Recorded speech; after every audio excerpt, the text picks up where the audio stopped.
Muchas gracias. Buenas noches a todos los maestros. Como una vez más nos vamos reencontrando con este trabajo online y sobre todo la importancia de poder lograr de que en esta oportunidad podamos plasmar algunas ideas, sobre todo poder reforzar algunos conocimientos con respecto más que todo a la fundamentación de esta competencia y finalmente poder terminar respecto a las orientaciones que se van a dar al trabajo final, que ya este diplomado va a concluir, pues, y de todos modos esperemos que al final, dentro de las preguntas y dentro de las respuestas que podamos otorgar, podamos tener claras las ideas para poder seguir trabajando y organizándose en los trabajos que se vienen a continuación. Bien, entonces equivalencia y cambio, y sobre todo cómo esta competencia fundamental repercute mucho en el conocimiento de los estudiantes y sobre todo cómo dentro de la parte didáctica, de la parte de estrategias, podemos manejar nosotros los conocimientos y poder ofrecerlos a los estudiantes de manera coherente, de manera pertinente y sobre todo muy precisa para que la competencia específicamente se entienda, ¿no? Qué tipo de conocimientos, qué tipo de estrategias poder trabajar para plasmar los aprendizajes. Si bien es cierto, es una competencia particularmente muy interesante porque aquí tiene que ver mucho un tema de relaciones binarias, un tema de ecuaciones, un tema de formalización de situaciones algebraicas, que tiene que ver con las estructuras literales, un tema donde tiene que ver mucho también en la secundaria con la situación de las identidades trigonométricas, algebraicas, y de cómo esta competencia desde el nivel inicial se va, sobre todo se va formando, se va edificando, ¿no? A través de las diferentes, de los diferentes conocimientos y cómo nosotros como maestros tenemos que ir cimentando sobre todo estas características, ¿no? En ese sentido, esta competencia, como en algún momento, tanto en el presencial como en el online, decíamos que tenemos que buscar siempre que el estudiante piense matemáticamente, pero bajo qué tipo de experiencias el estudiante tiene que pensar en esta competencia. En el sentido de buscar siempre cómo vamos relacionando las cosas, cómo se van relacionando los hechos, y particularmente cuando se planteó el video de las relaciones binarias, era una base fundamental como para entender cómo las relaciones binarias estaban comprendidas en los hechos cotidianos, en las situaciones reales, y sobre todo cómo podríamos nosotros trabajar, ¿no? Desde esa base, desde el nivel inicial, el nivel primario, el nivel secundario, aspectos que vinculen la situación cotidiana y las experiencias matemáticas que el estudiante particularmente desarrolle, para que en el camino del plantear y resolver problemas, ellos puedan de alguna u otra forma ir interpretando, ir aprendiendo cómo se van generando diversas situaciones matemáticas desde los patrones, desde los gráficos, desde las representaciones, y cómo también aquí hay una repercusión en el tema de específicamente de las equivalencias matemáticas. En muchos de los casos, cuando hablamos de las equivalencias matemáticas, nos referíamos al tema a veces de estructuras, al tema también de esquemas, al tema de equivalencias, al tema de las propias conversiones matemáticas, ¿no?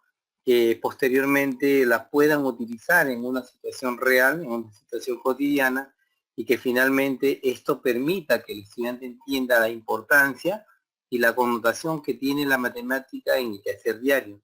Por eso es que es importante y fundamental que se trabaje mucho las representaciones, los gráficos, ¿no? Y cómo estas representaciones y gráficas permitan que el estudiante comunique, interprete y a veces se aprenda a tomar decisiones sobre la base de toda esta estructura de que tiene esta competencia específica. Por eso es que en muchos de los casos se habla mucho de trabajar en esta competencia, en la enseñanza específicamente a partir de las equivalencias, ¿no? Muchas veces los maestros buscan estrategias de qué trabajar en equivalencias, cuando en muchos de los casos podríamos utilizar desde los billetes, desde las comparaciones de conversiones, longitudes, masas, tiempos, específicamente para poder trabajar equivalencias y cómo estas equivalencias en la vida real tienen un sentido propio, ¿no? Por otro lado, el tema de las relaciones, que tiene que ver mucho con el tema de la relación binaria y posteriormente el tema de las funciones. Cuando hablamos de las relaciones binarias, estamos hablando de una estructura entre una parte y otra con respecto a una relación específica que tiene una sobre la otra. En muchos de los casos en los foros que habíamos revisado, veíamos muy interesantes los ejemplos cuando se habla desde una connotación de personas y familias, personas y país, o de pronto uniformes a determinados institutos o escuelas que van determinando de alguna manera que el estudiante vaya relacionando, el estudiante vaya identificando la importancia de poder tomar una interpretación respecto a un aspecto particular que tienen, ¿no?, los objetos o elementos o personas respecto a una cualidad. Por otro lado, lo mismo podríamos decir cuando tendríamos que trabajar las mismas relaciones o las mismas funciones a través de operaciones ya en un tema matemático, ¿no? Cuando ya se estructuran los modelos en sí y donde se tiene que utilizar en muchos de los casos el plano cartesiano o el plano de coordenadas cartesianas, dependiendo un poco si se trabaja en los números naturales, los números racionales o los números irracionales.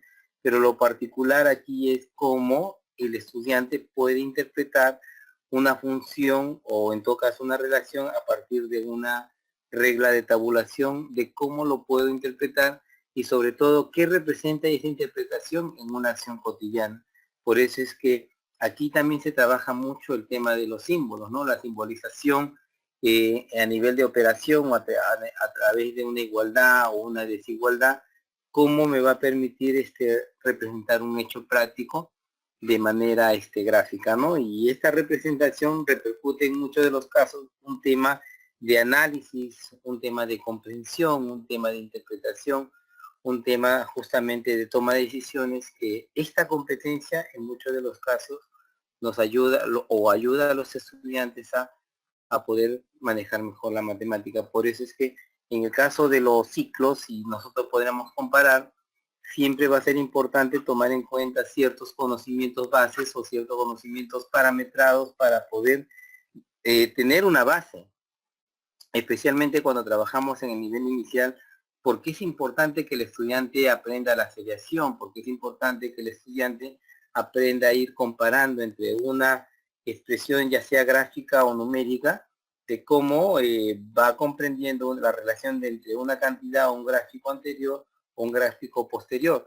Posteriormente siempre el tema también del orden, el tema del tiempo, el tema de la representación misma, o el tema de la relación, y cómo de pronto todos estos elementos en la formación inicial van a repercutir en la parte del nivel primario, porque recuerden de que en muchos de los casos lo que se busca en esta competencia es que el estudiante pueda siempre estar vinculando la relación, siempre tenga que estar vinculando un poco la identidad o el tema de la comparación o el tema de la equivalencia, cómo voy cambiando de repente una expresión respecto a la otra, que no tiene mucho que ver con el tema de la competencia anterior, que se relacionaba más que todo con un tema de cantidad, un tema de operaciones.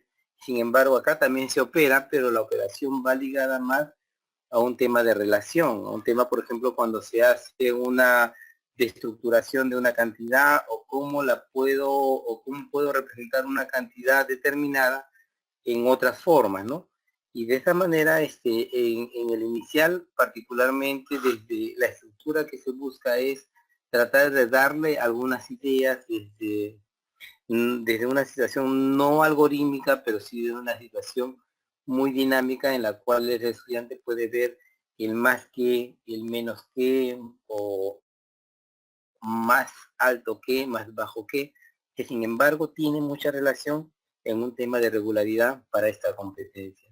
Ya para el primer grado, segundo grado, acá hay un tema muy importante donde se trabaja mucho esta competencia a través de la descomposición de un número, cómo representar un número de diversas formas, cómo puedo seriar y trabajando las operaciones básicas de adición y sustracción, buscar un número que sigue o dos números que siguen desde una situación prácticamente de operaciones, ¿no?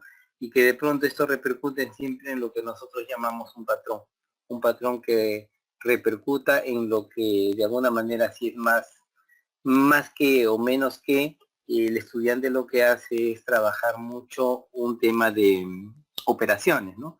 Y que finalmente repercuten también en un tema de cómo van comparando, por ejemplo, medidas de longitud, medidas de masa o medidas arbitrarias con respecto a un tema de equivalencia, cuando pueden utilizar un cuaderno, pueden utilizar un lápiz o pueden determinar de repente una varita o un palito y que de pronto eso en una comparación determinada de medidas puede darle una equivalencia arbitraria que finalmente los lleve a tomar decisiones, porque la idea es que en esta competencia el estudiante pueda analizar mucho con la comparación, puede analizar mucho la equivalencia, puede analizar incluso el tema de comparación de las cantidades o en todo caso de modelos que a veces se le pueda presentar.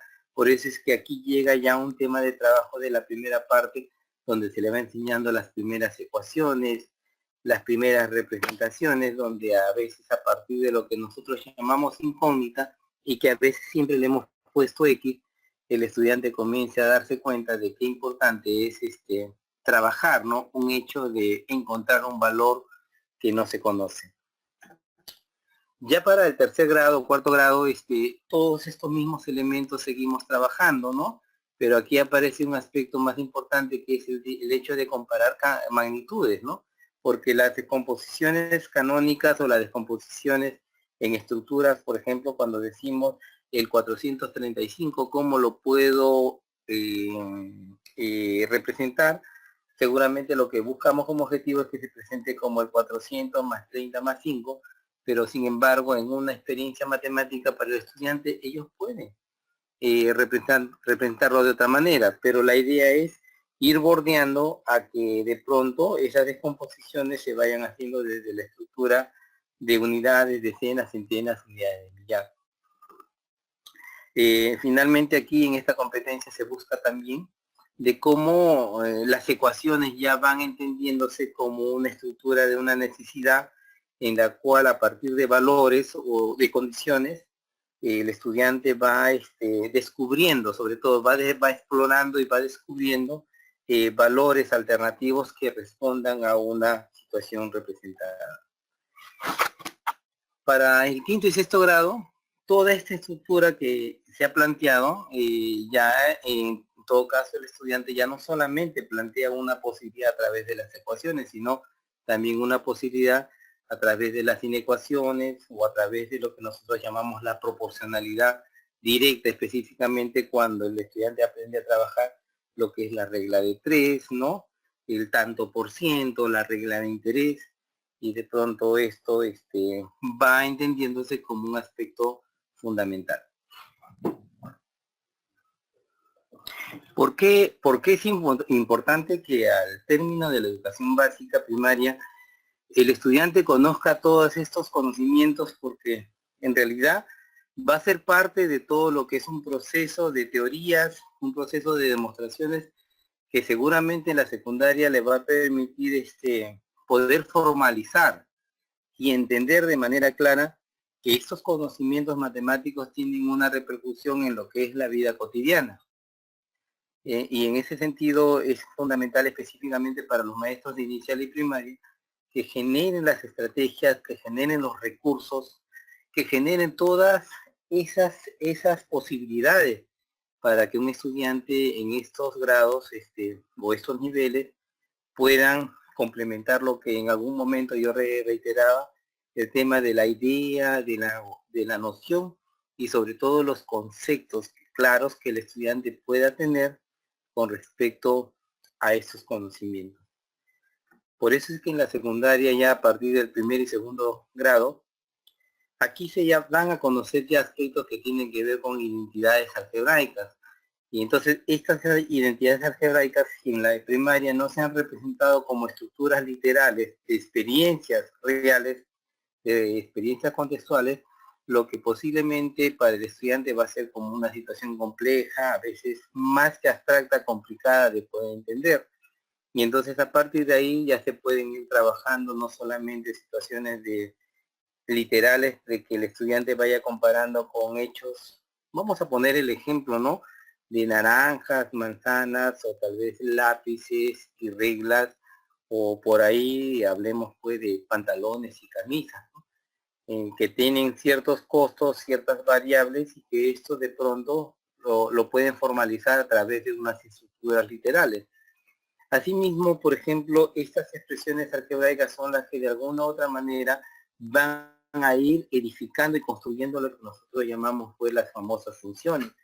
Y específicamente en estos primeros grados se trabaja mucho un sistema lineal a partir de experiencias que nosotros le llamamos significativas, que tienen que ver con propuestas que el estudiante pueda ligar a, a situaciones constructivas de negocios, ¿no? De ventas, de situaciones económicas que tal vez se pueda ligar al contexto que se está trabajando de acuerdo a la escuela donde nosotros nos desarrollamos. Y en ese sentido, todo esta ligación de las expresiones algebraicas de las funciones lineales siempre va a estar ligada a un tema del porqué de una progresión aritmética. ¿Qué representa una progresión aritmética si nosotros hablamos de un ahorro, por ejemplo, de un ahorro cada cierto tiempo, o tal vez de pronto de, yo podría decir a veces si nosotros nos ponemos en el caso de los famosos conejos, ¿no? Los conejos cada 2 meses producen y van naciendo más conejos. Entonces, desde esa estructura, el estudiante va entendiendo la importancia de la relación que tiene la matemática con el mundo permanente, ¿no? Entonces, todos estos aspectos en los primeros grados se tiene que plasmar permanentemente en hechos que tengan que ver con experiencias reales, ¿no? Ya para el tercero, cuarto, quinto secundaria, estas experiencias literales se siguen dando a través de las identidades trigonométricas, identidades algebraicas, y siempre vincularlas o relacionarlas con hechos que como esas identidades están ligadas a contextos de la vida real, ¿no? Y que a partir de ello se puede seguir trabajando otro tipo de funciones, ¿no? Desde las lineales que ya se conocían, de cómo aparecen las ecuaciones, por ejemplo, cuadráticas, exponenciales, ecuaciones logarítmicas, y estas ecuaciones como de alguna u otra manera también están ligadas a hechos de la vida real. De pronto, por ejemplo, aparecerán siempre las ecuaciones de tipo simple, ecuaciones de una incógnita, de dos incógnitas, tres incógnitas, y sobre todo el hecho de utilizar las estrategias en estas ecuaciones desde la perspectiva de cómo el estudiante se va identificando para hacer una mejor resolución, ¿no? Por eso es que en muchos de los casos yo planteo particularmente como didáctica, que el docente debe tener particularmente siempre, no solamente el conocimiento como información, sino que el conocimiento de estos de estos temas que se van a trabajar en la escuela tiene que pasar siempre desde la idea de cómo manejo a través de las estrategias, a través de los recursos y sobre todo cómo puedo llegar a dominar dentro de la experiencia docente para que el estudiante pueda aprender mejor todos esos aspectos de la matemática, ¿no? En el sentido de que tenemos que prepararnos no solamente en el conocimiento, sino que siempre la preparación está basada en un hecho del recurso que pueda utilizar, de las actividades que pueda realizar y finalmente también de la acción docente, de cómo voy conectándome con el estudiante para que podría ver o verificar cómo está aprendiendo mejor aquello que necesita el estudiante aprender. O sea, no se trata de un hecho de que se aprenda lo que el maestro plantee, sino se aprenda lo que ellos necesitan, porque nosotros partimos siempre de la necesidad del aprendizaje y partimos del propósito del aprendizaje. Necesidad por el hecho mismo de que el estudiante algo tiene que aprender porque lo requiere para su proceso de aprendizaje y a la vez cómo lo debe aprender, que llamamos nosotros propósito, el cómo debe aprender. ¿Por qué lo debe aprender? En el sentido de que bajo las estrategias que planteamos estamos posibilitando la mejor forma que haga aprendizaje significativo. Y en ese sentido, un planteamiento que es muy claro y muy preciso en estos tiempos es que los estudiantes hay que organizarlos siempre, ¿no? A través de equipos, a través de mesas de trabajo y sobre todo no se recomienda hoy por hoy que tengamos pues una clase en forma horizontal, en forma vertical, donde los estudiantes de A2 generalmente no aportan o no aprenden de la manera que podrían aprender a través de equipo de 3, a través de equipo de 4, donde se les asume a ellos determinadas responsabilidades. Y en ese sentido, si se trabaja en equipo, siempre va a ser fundamental tener a la mano diversos materiales, ¿no? Ya sean concretos estructurados o no estructurados, que permitan que en esta competencia específicamente, donde tenemos ecuaciones, donde tenemos inecuaciones, o tenemos identidades algebraicas, identidades trigonométricas, o tenemos de pronto las mismas series, ¿no? Donde se tienen que descubrir patrones, hay que utilizar los materiales. Por eso que también no hay que descuidar que en este proceso hay también programas interactivos que después del proceso de interacción de materiales concretos, podríamos trabajar para fijar como talleres matemáticos con programas interactivos que tenemos como en el caso de en el inicial y primaria el famoso PIPO o el mundo matemático, y que en primaria ya podríamos utilizar un tema como GeoGebra, que son programas muy dinámicos, programas que pesan muy poco y que los estudiantes pueden hacer gráficos de figuras, gráficos de funciones o de relaciones que permitan que de manera muy dinámica refuercen el conocimiento brindado por el maestro, ¿no? Por eso es que cuando hablamos de una implicancia de esta competencia, nosotros particularmente vamos a ir entendiendo de que esta competencia marca claramente cuatro competencias muy precisas.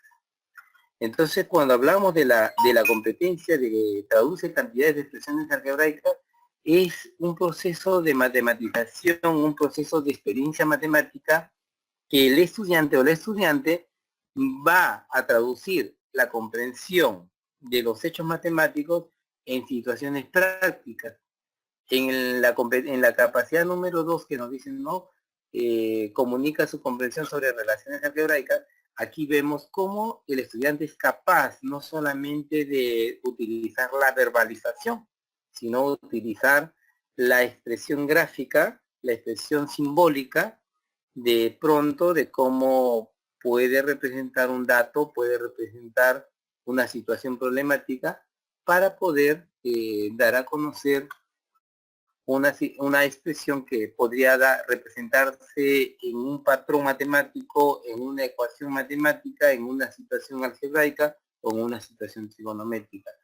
Entonces, frente a estas capacidades que se plantea, es fundamental también que el maestro pueda ir madurando y tratando de evaluar la experiencia del estudiante del cómo y de qué manera usa estrategias para poder resolver las diversas situaciones matemáticas como también los problemas matemáticos, ¿no?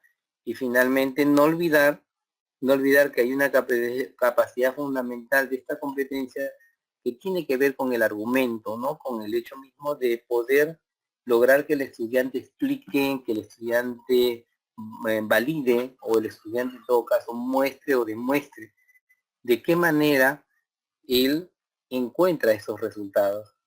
Porque muchas veces nosotros nos hemos quedado, ¿no? En un elemento solamente de comunicación de respuesta, pero muy pocas veces hemos podido probar de qué manera el estudiante ha logrado establecer soluciones, o que nos explique el método o la forma como ellos resuelven una determinada situación o un determinado problema. Por eso es que, como parte de la capacidad de esta competencia, se sugiere que siempre estemos preguntando cómo logró o de qué otra manera también podría representar una solución, o si podría en todo caso generalizar o encontrar un patrón general de respuesta para lo que cada estudiante va resolviendo, ¿no? Entonces, si nos vamos a una situación ya muy particular, podríamos decir de que la primera capacidad busca generalmente de que en la experiencia matemática el estudiante una estructura literal lo transforme en una expresión simbólica, en una representación matemática, o que también podríamos decir cómo lo que él va entendiendo o va comprendiendo en una situación problemática, cómo la puede relacionar con otras estructuras algebraicas o trigonométricas o otras estructuras, yo diría numéricas, para poder entender. Por ejemplo, ¿no? Cuando nosotros le decimos, si tenemos 40 metros, esos 40 metros, ¿cómo lo podríamos representar en centímetros, ¿no? O si tengo, por ejemplo, medio kilogramo, ¿cómo el medio kilogramo lo puedo representar relacionando con una situación de 500 gramos? O como de pronto podríamos decir de que si tengo una expresión literal donde no conozco el valor real, qué valores o qué valor podrían validar la condición. Entonces, esa relación, ¿no? Es buscar que el estudiante en esta experiencia pueda, sobre todo, ¿no? Dar a conocer propuestas distintas que finalmente puedan permitir sistematizar o tomar decisiones para encontrar respuestas afines, ¿no? Y que finalmente esto nos lleve a que en la madurez de esta competencia específicamente, nuestros estudiantes sean capaces en todo momento de interpretar todo tipo de expresiones. O sea, si yo tengo una expresión simbólica, ¿cómo la puedo expresar de manera literal? Y si tengo una expresión literal, ¿cómo la puedo expresar de manera simbólica? Entonces, esta capacidad es fundamental tomar en cuenta cuando en los procesos pedagógicos se quiera tomar para poder evaluar. Lo mismo pasa en la parte de la siguiente capacidad que dice comunica su comprensión sobre relaciones algebraicas. Aquí hay un aspecto muy rico, ¿no? Donde mucho se trabaja el tema de verbalización matemática, es decir, cómo el estudiante lo ha comprendido y cómo lo puede expresar. O sea, cómo expresar lo que entiende, cómo expresar aquello que lo ha podido vincular al conocimiento que se busca que él construya, ¿no? El hecho mismo de poder entender, si le decimos, por ejemplo, ¿no? Si un kilo de azúcar cuesta, vamos a poner 3 soles, ¿cuánto será el costo, por ejemplo, de 8 kilos de azúcar, ¿no? El hecho de ponerle una incógnita o representar una condición, el estudiante ya va maquinando tal vez el tema de comprender. O cuando le decimos, si tengo, por ejemplo, 3 horas y 20 minutos, ¿a cuántos minutos equivale esa expresión?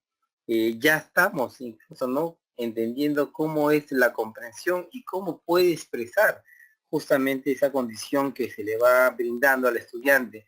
O en muchos de los casos, cuando van al mercado y le decimos, ¿no? Si tú compras un octavo de aceite, ¿qué representa un octavo de aceite en situación de centímetros cúbicos? Que en muchos de los casos el estudiante que entiende, ¿no? Por un centímetro cúbico. O cuando a veces le decimos, ¿han visto la experiencia de un clavo? Podrían decir en la ferretería si un clavo, se puede comprar un clavo de 3 centímetros, de 4 centímetros, 5 centímetros, y sabemos que en la ferretería solamente nos vende un clavo que tiene tantas pulgadas, 1 pulgada, media pulgada, 3 pulgadas, y le preguntamos, ¿y sabemos cuánto equivale una pulgada? Entonces ya estamos hablando de un tema de equivalencia. Un tema de equivalencia que en estos tiempos y de acuerdo a situaciones arbitrarias el estudiante en hechos de contexto real tiene que manejar. Por eso se habla mucho de cómo la experiencia real o cotidiana está relacionada o vinculada a la experiencia de los estudiantes, del que conocen, del que manejan, o en todo caso si no lo manejan, cómo lo aprendemos. Por eso es que todo tiene que ver con un tema de manejar algebraicamente un lenguaje, una comunicación que permitan posteriormente que el estudiante interprete la información y tenga claro aquello que lo va aprendiendo y sobre todo lo va desarrollando, ¿no? En una tercera capacidad donde nos dicen que use estrategias y procedimientos para encontrar reglas generales, aquí tiene que ver mucho un tema del cómo lo hago, de qué manera lo voy a desarrollar o en qué forma voy a demostrar o probar aquello que quiero lograr como resultado.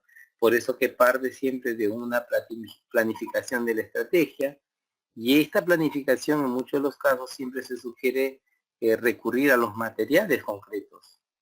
Y entonces a partir de esta planificación con los materiales concretos es como se puede organizar tal vez mi algoritmo, puedo organizar mi patrón, puedo organizar mi formalización de la estructura de lo que voy a lograr como proceso final.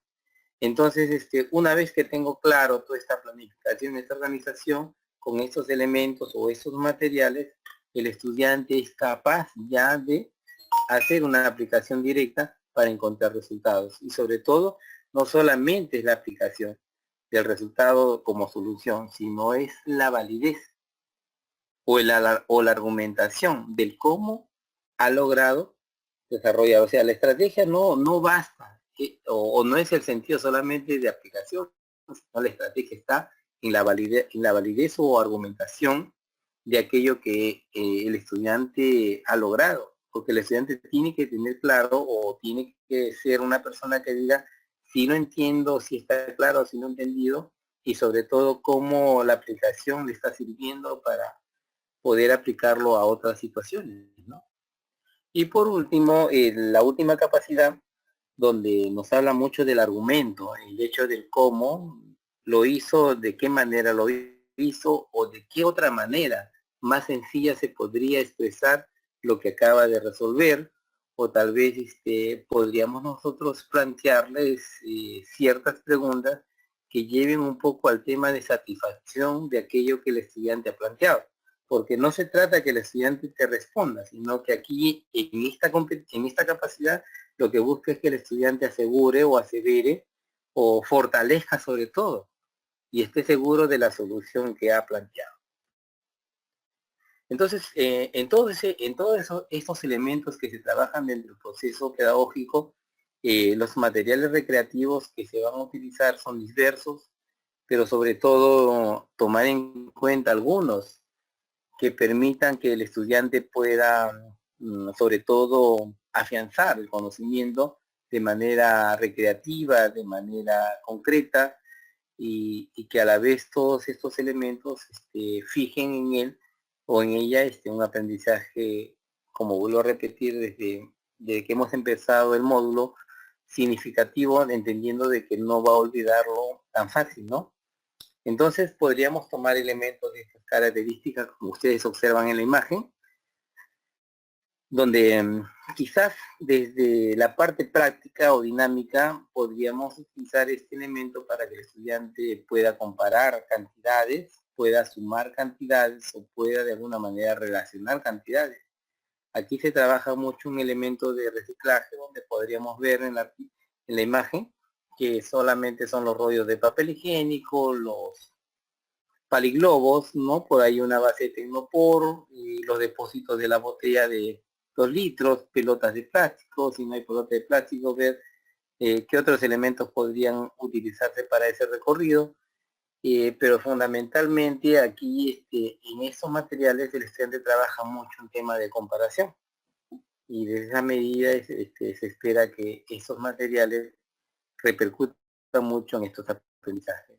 Por otro lado, no descuidemos las jabas de huevos, un tema donde a veces también podríamos pegar 2 o 3 jabas de huevos, colocar pelotas de colores o canicas en todo caso, y hacer líneas horizontales, y esas líneas horizontales podrían ser representadas como lo vemos un poco más abajo con los cubicolores, o tal vez con representaciones que el estudiante puede a través de una ficha pintar y después poder sugerir cuál es el color que sigue o los colores que siguen, y de esa manera estamos estableciendo líneas de patrones, ¿no?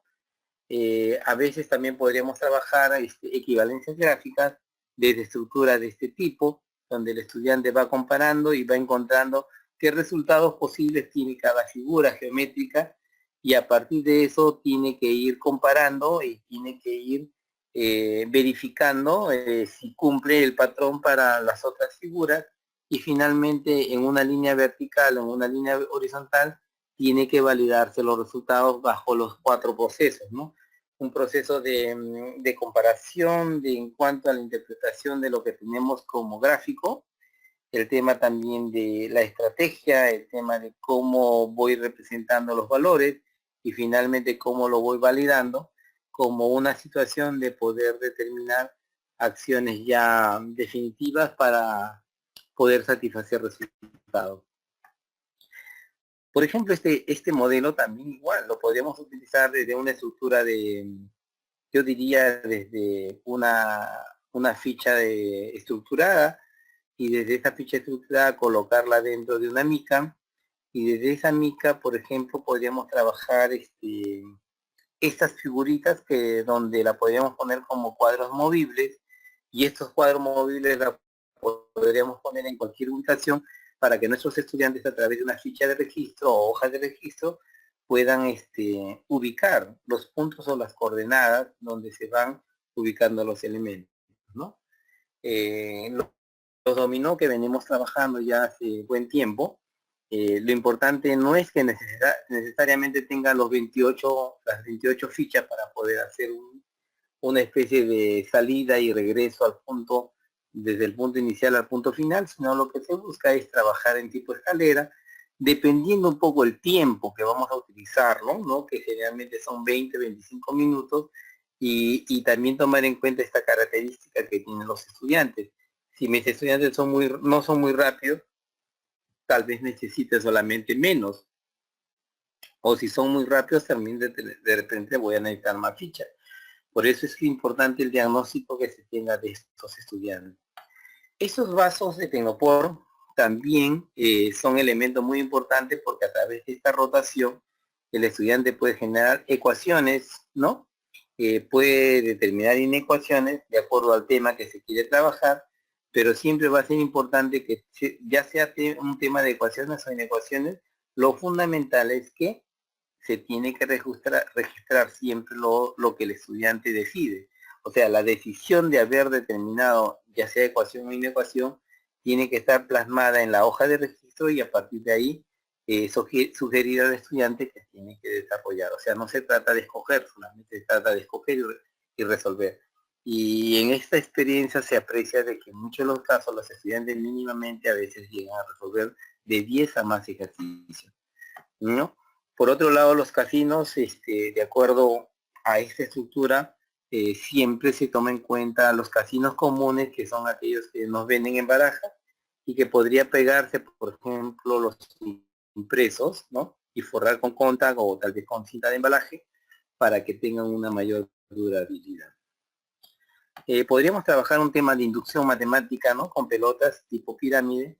Si ustedes aprecian ahí, es importante cómo lograr que estas pelotitas, por ejemplo, se puedan equilibrar, ¿no? Si ustedes se ven en el primer caso una pelotita, en el segundo caso van a haber 4 pelotas, pero la pregunta es si las 4 pelotas sueltas se podrían pegar así.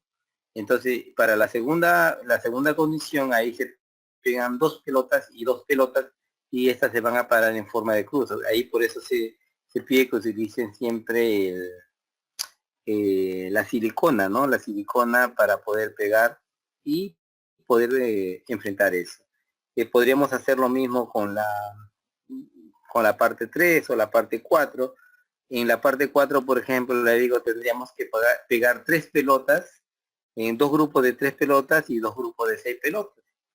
que a partir de esta estructura, por ejemplo, mostramos las pirámides y les preguntamos al estudiante cuántas pelotas habrán en la quinta posición o en el quinto espacio, y al ver los estudiantes que no tengan las pelotas, por ejemplo, necesarias, lo que ellos van a intentar es dibujar o tratar de experimentar o graficar, pero lo fundamental es cómo logran, a partir de esta experiencia, descubrir ciertos patrones matemáticos, ¿no?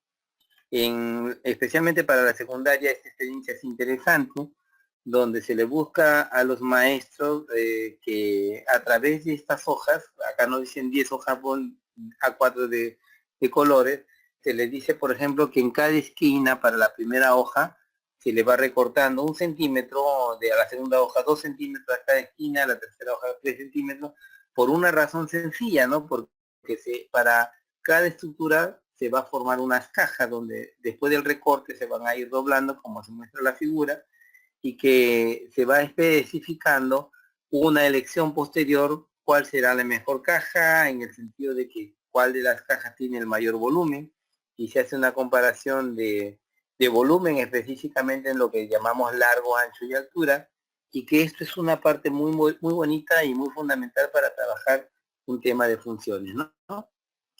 Y finalmente, ya para terminar, todo este elemento que hemos venido trabajando en la competencia 1 y 2, que seguramente la competencia 3, 4 vamos a seguir insistiendo, nos tiene que llevar finalmente a una propuesta estratégica pedagógica que no es más que una sesión de aprendizaje, pero no es una sesión de aprendizaje común, sino es una sesión de aprendizaje específica o especial, en la cual a partir del propósito de aprendizaje debemos utilizar un material concreto, o sea, un material concreto tomando en cuenta la necesidad de esta sesión, del por qué tenemos que utilizarlo frente a los estudiantes, porque seguramente en esta propuesta, que es una sesión de aprendizaje, algún material o alguno de los materiales, ya sea concreto estructurado o no estructurado, tenemos que utilizarlo y aplicarlo. O sea, al aplicar, justamente tiene que tener una repercusión en aquello que nosotros estamos planteando como una, yo diría, un diagnóstico socioeducativo del por qué estamos aplicando la sesión, a quién estamos aplicando la sesión y por qué la estamos aplicando, ¿no?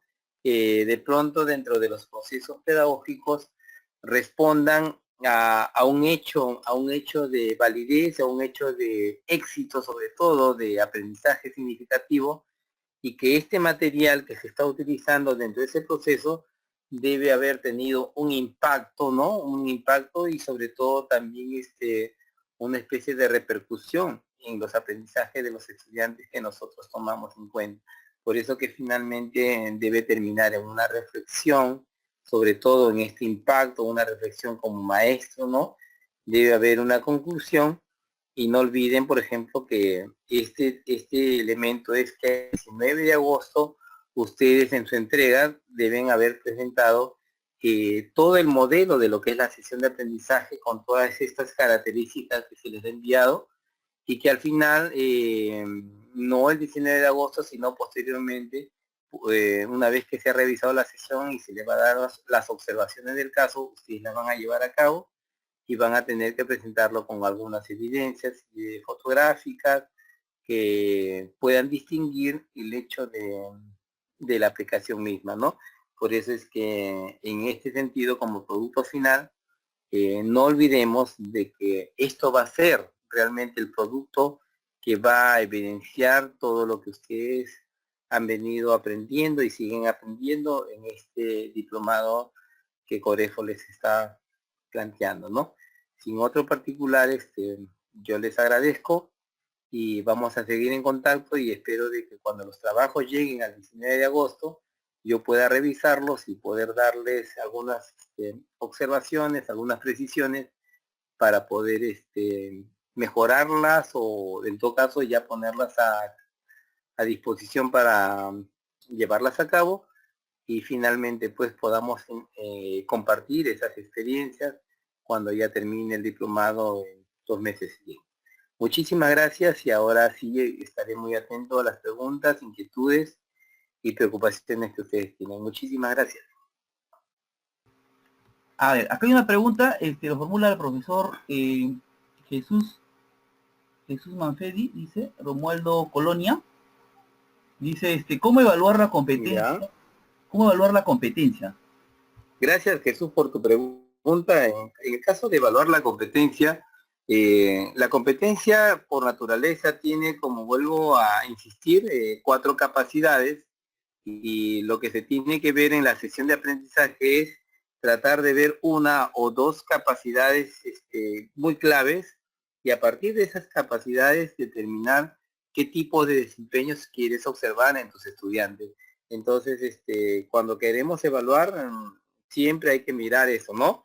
La capacidad, el desempeño, y lo importante es que si son 4 capacidades en todo el proceso pedagógico, tratar de visualizar o mover las 4 capacidades, pero de acuerdo a las que has seleccionado para tu evaluación, son esas en función de tus desempeños que están plasmados en el currículo nacional, entendiendo que esos desempeños no los vas a copiar de acuerdo a lo que dice el currículo, sino lo vas a ajustar o lo vas a precisar de acuerdo a estas características de estudiantes, de cómo ellos pueden responder mejor. La profesora Edith Galindo Ramos está formulando una inquietud.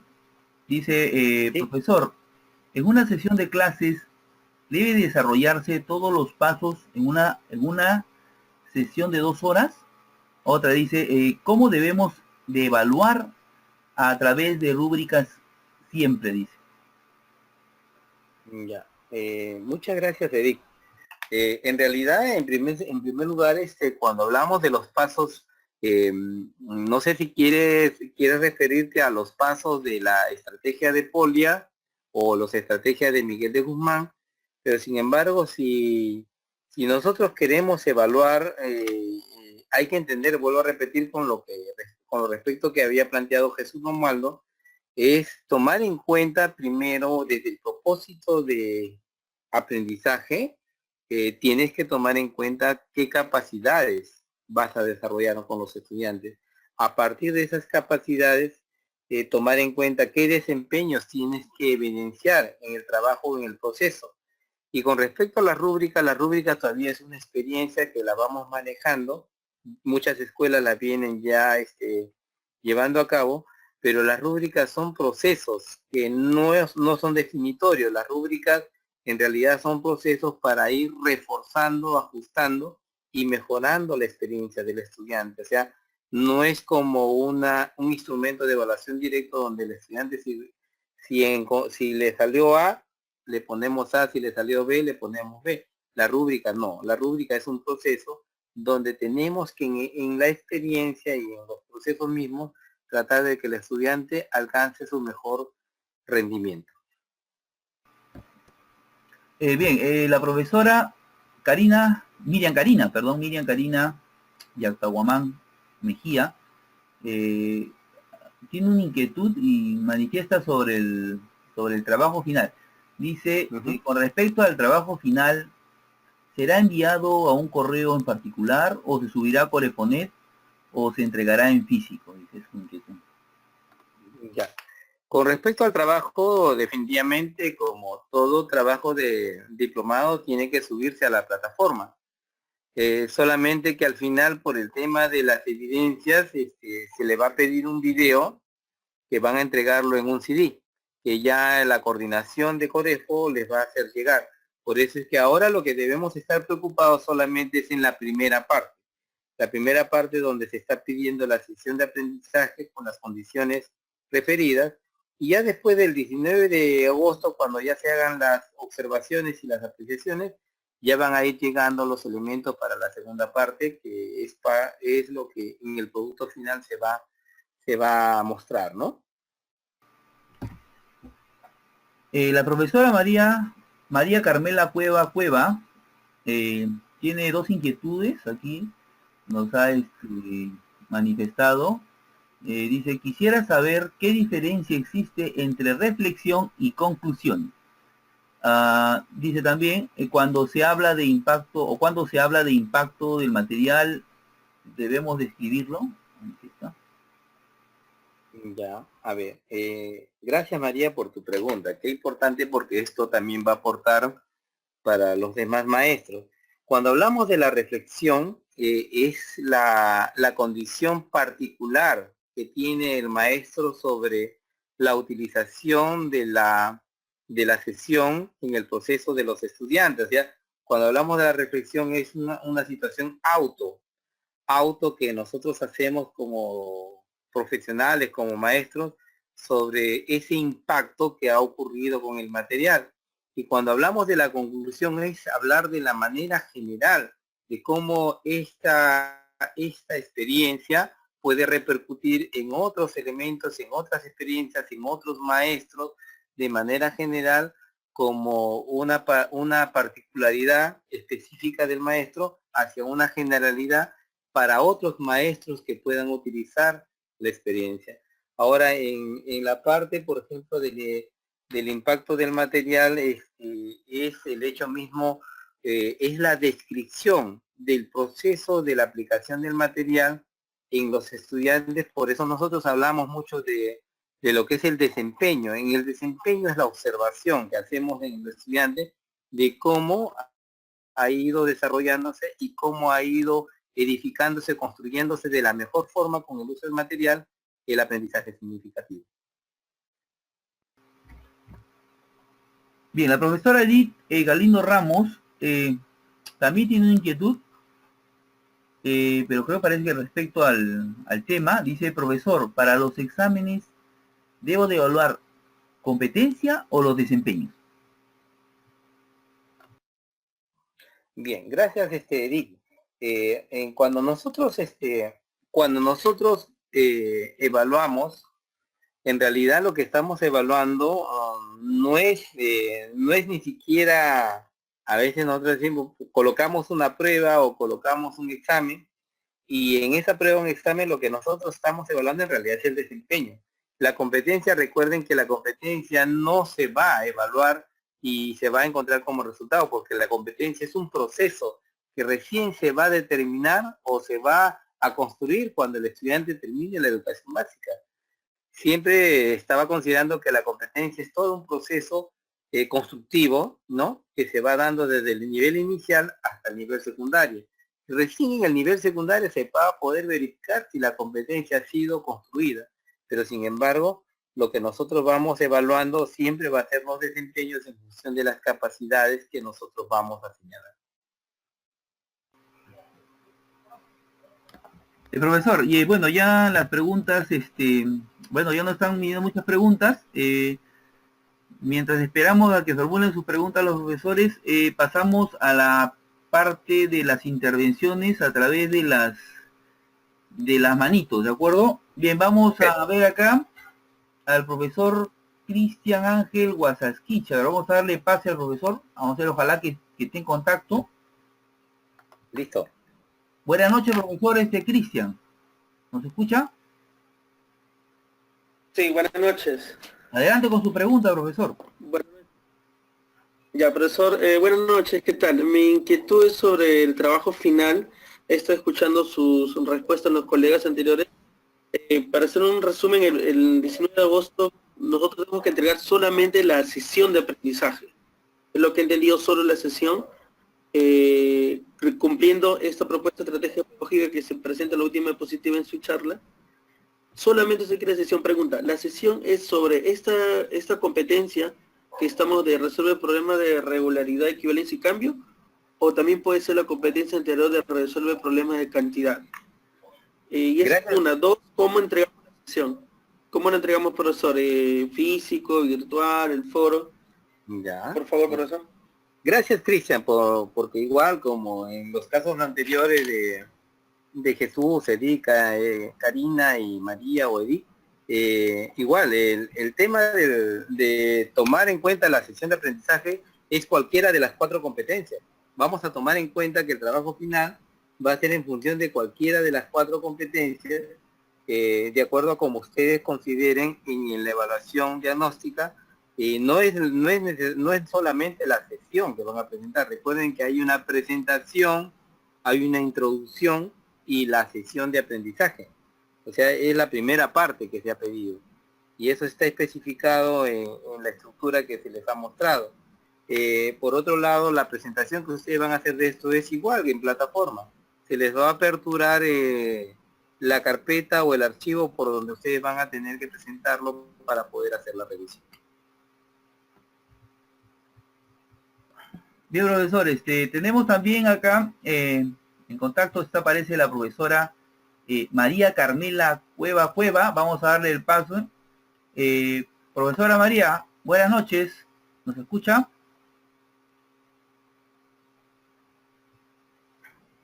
Profesora María, buenas noches.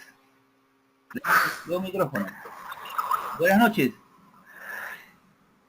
Profesor, con referente a la presentación del trabajo, usted nos ha dado en el módulo 7 justamente todos los parámetros, los lineamientos. Y podríamos, bueno, no transcribirlos, pero sí utilizarlos y utilizar mucho de usted cuando nos da la presentación y la introducción. Sí, o sea, el ejemplo, maestra María, muy bien. El ejemplo que se les ha mostrado es una estructura y que de alguna otra manera es parte o una particularidad de un ejemplo, ¿no? Ustedes pueden tomar esa estructura y en todo caso darle el acomodo, darle la regularidad de acuerdo a la característica que ustedes puedan plantear. O sea, la idea es que tampoco van a copiar como está presentado. Recuerden que es un ejemplo y el ejemplo solamente es tomar el modelo, pero no tomar el cuerpo que tiene, ¿no? Bien, profesor, no tenemos ya, al parecer, más intervenciones. Y bueno, siendo ya, pues, la hora avanzada, no, pues, no queda más que decirle, pues, de que gracias por estar, asistiendo a este taller, ¿no? Y gracias también, pues, a nombre de Ediciones Corefo, a todos los participantes que han, asistido a este taller online del módulo 4, ¿no? De uso del juego y material concreto para el desarrollo de competencias matemáticas. Bueno, señor profesor, de repente usted tiene algo más que agregar. Sí, solamente, bueno, felicitar siempre la presencia de los maestros preocupados a este taller y bueno, decirles que al 19 de agosto estaré muy ansioso de poder esperar estos trabajos y de algún modo habrá más comunicación en el sentido de poder ir fijando aquello que en la inquietud y en la preocupación de los maestros esté. Por eso tenemos el correo de la plataforma para poder estar revisando y fijando sobre todo la inquietud de ellos para que este módulo sea terminado de la manera más satisfactoria. Muy bien, muchas gracias, profesor Lévano, y a todos los participantes, que tengan muy buenas noches. Buenas noches, hasta luego.